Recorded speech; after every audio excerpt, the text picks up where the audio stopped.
Welcome to Pinball Mayhem. My name is Jeremy Ajima, and I decided as long as I had the album player flipped around the AP1, I might as well, do some servicing on it, lubricate it and whatnot. And as long as I was going to go that far, I might as well take the carriage out and do it right. And as long as I'm going to go that far, I might as well make a video for you guys.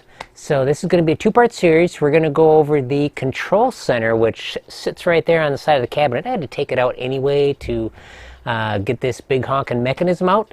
And I'll just kind of give you a brief overview of that. It's basically a stepper, but it controls a little more than that because it's kind of an all-in-one unit. But let's flip the camera around. I've got the control center sitting on Electra there, and we'll go over it and tell you a little bit about it.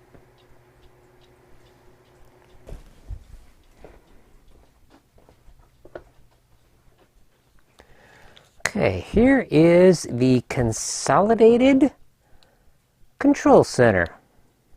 Aptly named, made by the Seeburg Corporation in Chicago, Illinois, USA. Kind of an unassuming piece, really. It's kind of in a bland shell. It's got a cover here that has a scratched in date of defective, I believe it says, 2/4 of 1970. It's also written on here HSC1, which was a home stereo console. But yeah, so this might have been salvaged from something else to make up that album player unit there. This is the top side of it as it sits in the cabinet. What we've got here is we've got a connector for TMU, which is Tormat Memory Unit. Tormat is a Seeburg memory device. It's a solid state device to determine whether a record side is selected or not. We've got a connector for the selector, which is the piece on the front, or the remote control coming in from another area. We've got a main connector for the mechanism and a smaller connector for the mechanism. Got a 5 amp 250 volt rated fuse here. And this one is a standard fuse holder. Some of these had special caps on them, a special type of fuse cap. This one's been either changed out or whatnot. Got a nice tight spring in there. And we also have a power outlet, which is great. That can that plugs into the outlet on the back of the machine, and this turns on when the unit turns on. So if you have an amplifier connected to it, it would automatically power the amplifier up. And on the back side here, we've got your typical warning, which of course is not true because this whole thing is serviceable. We'll flip this around in post here. To prevent electrical shock, do not remove cover. There are no user serviceable components within this unit. Refer servicing to qualified service personnel. Sure. All right. Gonna flip the unit over and we'll take a look at what's on the underside because there's quite a bit.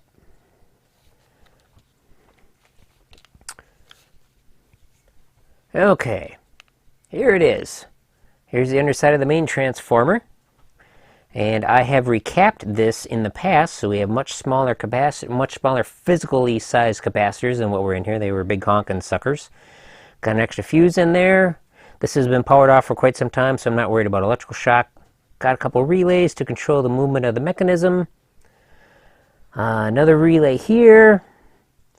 Another capacitor. And this is how they terminated multiple connections back in the day at Seeburg. Kind of a funky little board where they shove a whole bunch of terminals and they just solder the end of it there. There's a fuse holder, power connections.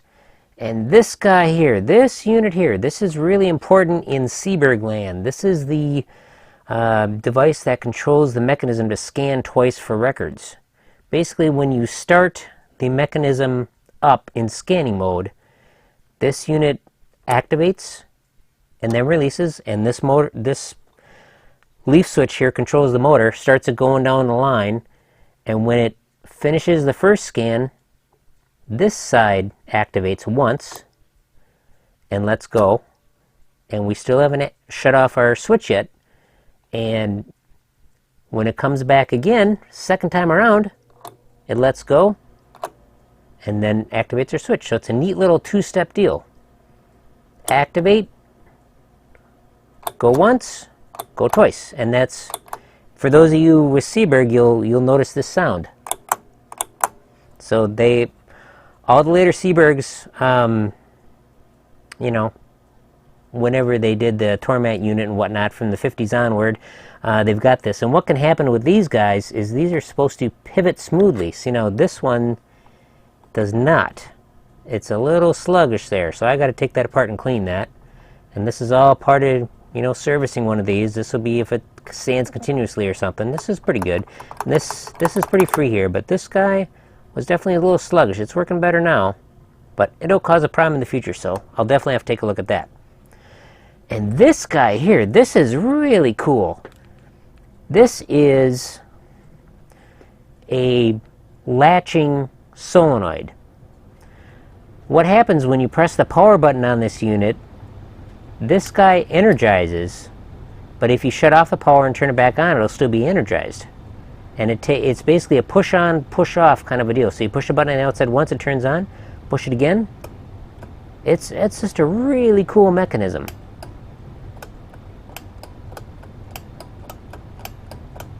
So that's another reason why I put on that power light on the front there. So something really cool that's unique to this type of Seeburg unit. All right, let's pop that cover off and look at what makes the heart of a stepper. For the stepper covers, they normally have a screw. For the stepper covers, they normally have a screw on the top, which just kind of prevents things from rattling around, and they use like a wedge type fastener in here. You just gotta reach under here with a screwdriver, carefully pop it off. You don't want to bend the cover. They're pretty handy deals, but it's just got a little wedge type of fastener in there. Some of the stepper covers have a diagram on the top that tells you how the circuits are wired. But this is the stepper mechanism. We got a lot of relays, timing things going on here.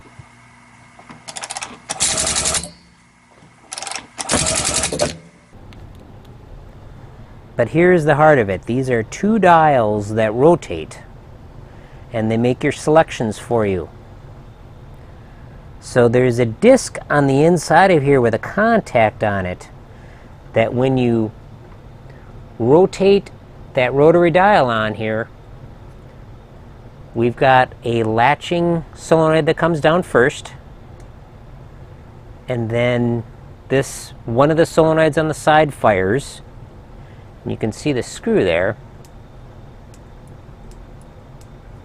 And those are the pulses from that dial. And then if you dial your second number right away, the other one over here starts working.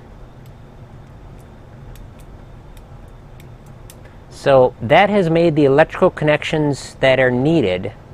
And then one of these relays, I'm not sure which one, makes the connection to the memory units. And it locks in your selection, and it also starts the mechanism scanning if it's not going. And after the selection is dialed in,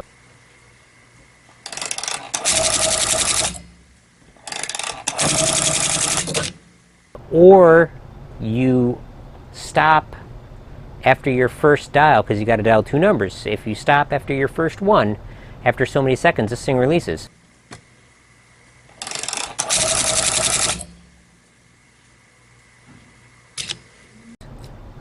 And then the wheels go back to the zero position. The main problem with these is these get real gummy. They should snap back. Let's just put a...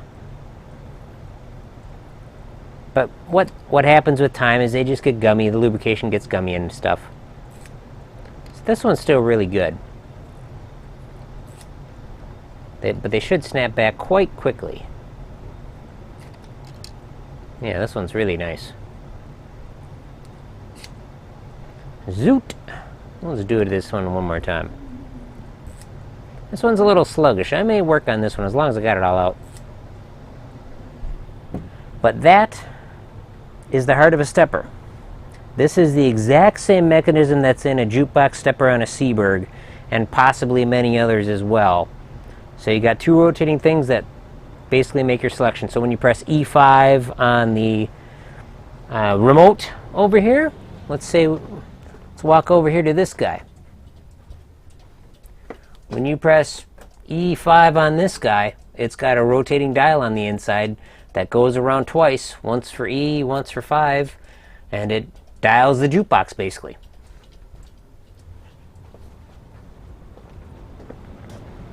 Well, I hope you found that interesting. I find it just a really fascinating system. It's something that they came up with so they could only originally use just a very few wires, which is one of the reasons why they came up with the early system. Like the wall box, a 3W1 is 3 wires. They had a big advantage over the competition by doing that. They didn't have to run, just huge numbers of wires to make a selection. That's another reason why they do this. So it's kind of sort of like a multiplexing, maybe not quite, but just a way to use less wires. Also, the signal can be transmitted over a long distance. So you could have the jukebox on one end of a really big hall and have a wall box on the other side in the jukebox world. But this is for the home stereo console. Not going that far. But again, with this system, you can have really any number of those little rotating dials around the house or business or whatever, mansion. These were in mansions. Hugh Hefner probably had some in his mansion. But or Elvis, who knows? But it's pretty cool stuff. If you got any questions, let me know. But in the next video, we're going to go over the main mechanism assembly. And hope you found this interesting. Thanks for watching.